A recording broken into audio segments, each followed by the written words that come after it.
Our next guest making headlines after saying she would consider creating a third party and even running for the White House in 2024 to keep former President Trump from being reelected. Joining us now is former Wyoming Congresswoman Liz Cheney. She's also the former vice chair of the House January 6th committee. My birthday. Can you believe that? To have that now, that's all it means to anyone. It used to mean to everyone. Your birthday. Yeah. And it doesn't matter. She's out with a new book called Or Three Kings. called Oath and Honor, a memoir and a warning. And I had so many thoughts about how to approach this, Congresswoman, and welcome. And Thank you. Great to have you with you all. It's great to have you here. And one of the things I thought of was your contention that it would be very dangerous if the former president was reelected, and he could potentially slide into some type of dictator or pseudo-dictatorship in the United States. It almost sounds exactly like what President Biden was saying. And that's just weird for you to be on the same side as... Yeah, I mean, look, I voted with Donald Trump over 90% of the time. My son told me that. Represented, I'm impressed. He's been doing his research. Oh yeah, he did. But so from a policy perspective, you know, I have all my life been a conservative Republican, longer than Donald Trump has been a Republican, certainly. You're still not a Republican. Well, that's a good point. But so this isn't about policies, but we all watched what he was willing to do. And the line of suggesting, not even suggesting, but taking steps to stay in office, to stay in power once he had lost the election, that's something we can't survive as a republic. And so, are you sure we can't survive that? That's 100%. That's the issue. Is that, and I said this also before. So the world can only end once. People tell me that all the time when I'm worried about something. It really only is going to happen once.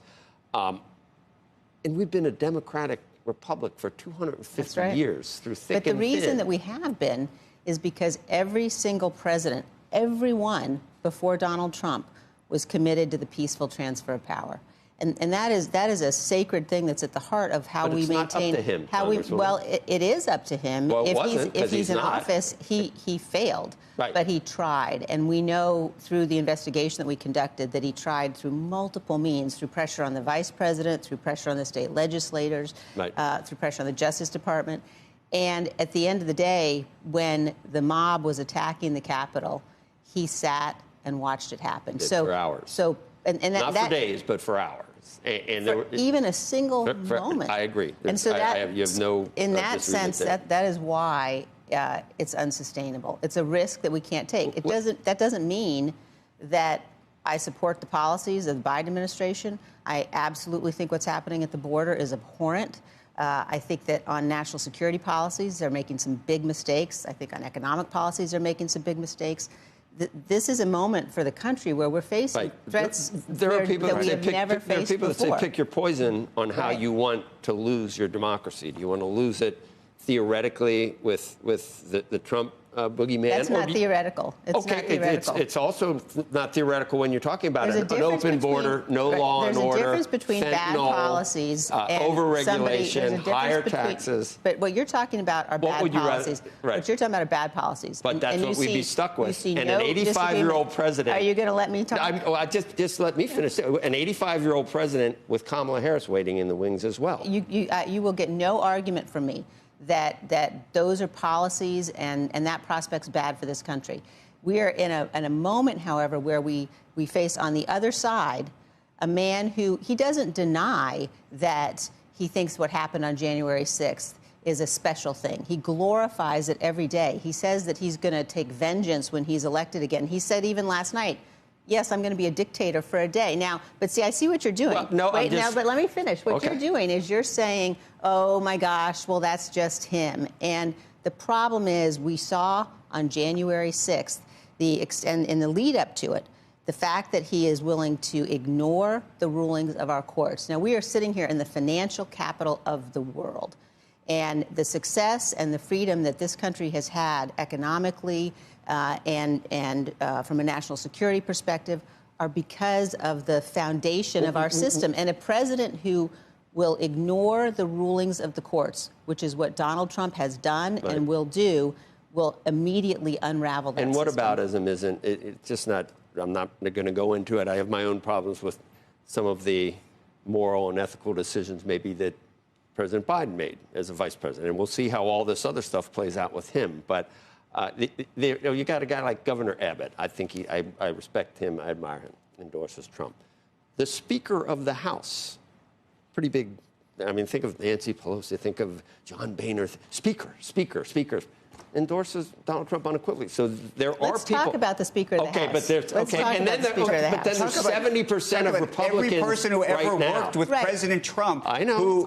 Look, I'm just playing devil's advocate. I'm just telling you that there are people that aren't quite as worried about a dictatorship. Well, there's a I don't give it a non-zero chance that would happen. I'm not saying. But think about what you're saying. I know. There's not a non-zero chance, but also what's happened inside the Republican Party, and I say this as a lifelong Republican, is that you have people who are enabling him. I mean, you mentioned the Speaker of the House. I have, very direct experience with Mike Johnson. Mike and I were very good friends. We were elected the same year, but I watched him take steps that he knew were wrong. I watched him describe himself as a constitutional lawyer to the House Republicans to convince them to do things in terms of signing on to the amicus brief. McCarthy going down to see President Trump. Well, I wasn't the only one. I mean, that was. Well, I understand that, but there's a lot of people that you're different than, and you're kind of solitary. Solitary. Frankly, solitary with the truth is a place I'd rather be, and I had a choice to make.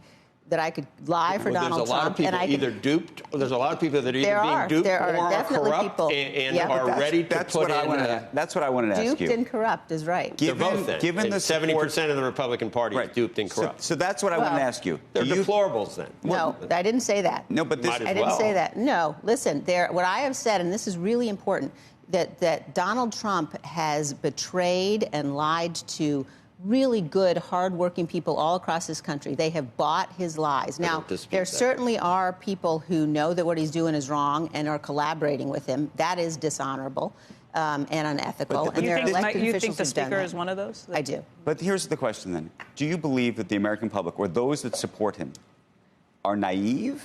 Right, or corrupt? I mean, no, I do think about this because I think oftentimes, and I had interviewed the vice president last week, and I was saying, look, given where your poll numbers are, given where former president's poll numbers are, and if you are saying democracy is at stake... It's unbelievable. Is it that the American public doesn't understand that democracy is at stake, or is this actually what the American public or those that support him want? Look, I think that there are different groups of people. I think that you have some people who are really true believers who actually believe what Trump is saying is true. That's a very small number of elected officials. You have others who are duped, people who are good people, but who have bought into his lies. You have a large segment of elected Republicans who are going along with it. And I think what's happening is that because the policies we're seeing from the left are so bad and so dangerous, you have independent voters who are the ones who really are going to make the decision, saying to themselves, maybe he's the lesser of two evils. Are there enough of them? No, I'm not saying that. I'm definitely not saying that. But I'm just saying that it's not true.